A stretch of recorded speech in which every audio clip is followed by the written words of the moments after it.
కలిగినోళ్ళ ఇంట్ల బుట్టి కడుపేదల చూసినావు, ఆకలి అయినోళ్ళకేమో అన్నదాతవైనావు.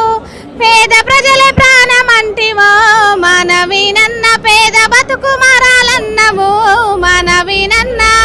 జూబ్లీస్ గడ్డ మీద గర్భిణి స్త్రీలందరికీ శ్రీమంతం చేసినావు, పెద్దన్నవైనావు.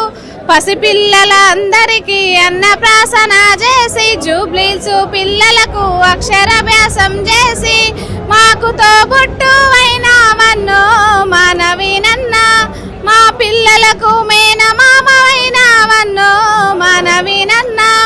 బీఆర్ఎస్ నాయకులు నిన్ను చూసి ఓర్వలేక కేసీఆర్ హరీశ్రావు నీ పనులు చూసి కండ్లు మండి వాళ్ళ గుండెల్లో గుబులు పుట్టెను మనవినన్న. వాళ్ళ గుండెల్లో గుణపమైతివే